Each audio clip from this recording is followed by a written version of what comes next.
الحمد لله والثناء لله والصلاة والسلام على رسول الله وعلى آله وأصحابه ومن والاه أما بعد وجوابه سؤالهين سؤاشا waxa soo qoray Cabdiraxmaan Norway buu ka soo qoray waxa uu leeyahay taxi riba lagu qaatay baan ku shaqeeyaa ka waran waad iska dayn wax faraj wanaagsan Allah ku siiyo kala hadii shayga xaraan lagu qaado riba laga iibiyay khamri baa laga iibiyay tuuga laga iibiyay al-ayd al-mutaratibati min yad al-ghasibi fa huwa ghasiba bayna fuqahad gacanta xaraanta ka sii farcantayna waa xaraan ama waa xadgudub qof baa wax soo dhacay ka sii dhacayna waa mid ka sii qaatay ama hasiyo ama ka iibsado waa qof isaguna wax dhacay sidaa daraadeed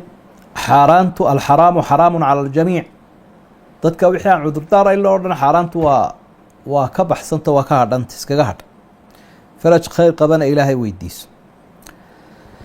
muuna soo qortay muuna maxamed su-aashan hargeysa ka soo qortay waxay leedahay xayeysiisyaa jira lagu dul garaacayo heeso iyo music iyo wax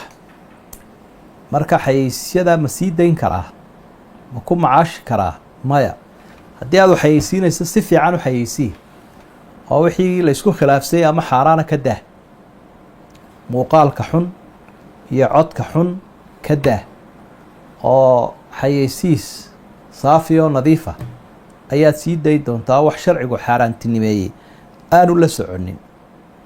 maxamed cali kiini uu ka soo qoray waxa uu leeyahay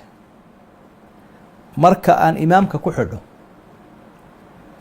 ee aan kaga xidho ictidaalka ragcaddaasi ma ii tirsantay ictidaalku waa halkee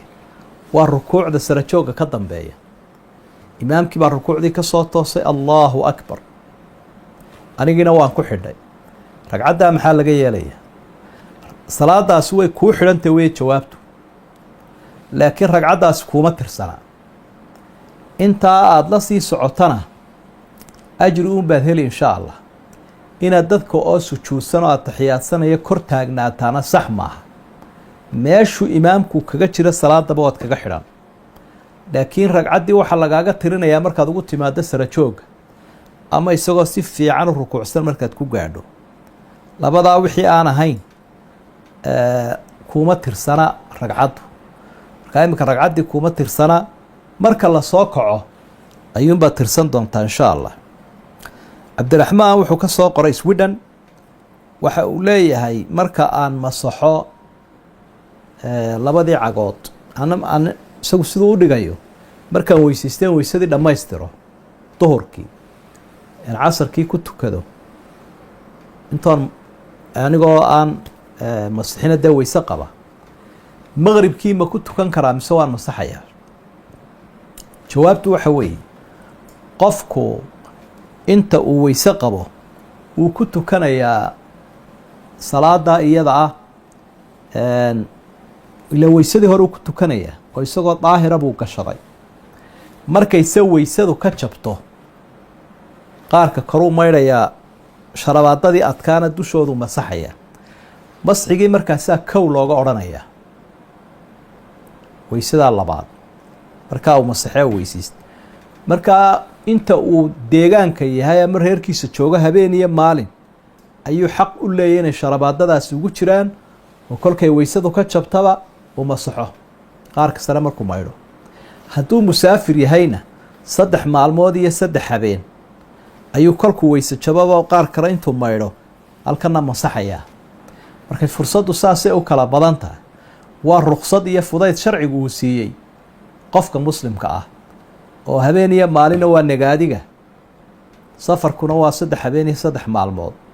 mar walbana waqtiga lasoo bilaabayaa waa marka ay weysadu kaa jabtay ee aada weysaysatay aada iyaga masaxday laakiin intii ka horreeyaad weyse qabtay iyada laguma tirinayo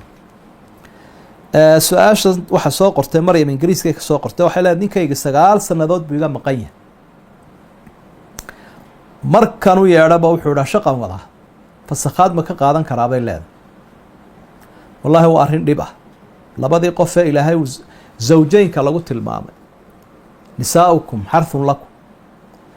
huna libaasun lakum wa antum libaasun lahun labadii qofe la yidhi dhar bay isu yihin oo isku asturan yihin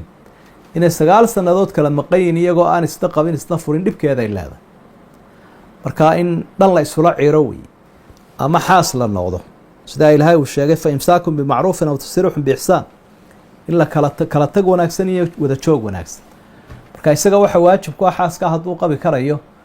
ehel uu ka dhigan karayo inuu toobadkeenu u tago haddii aanu xaas ka dhigan karaynin oo aanu diyaar ahayna inuu iska furo laakiin qadiyadda fasakha in waxay noqonaysaa si fiican looga baaraandego cid ehel u ah oo awood u leh inay wax fasakhdo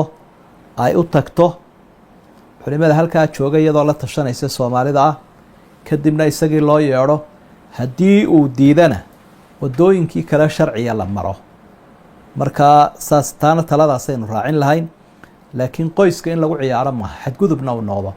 laakiin waa sharciga iyo xuquuqda la ilaaliyaa wallahu subxaanaه wa tacaala aclam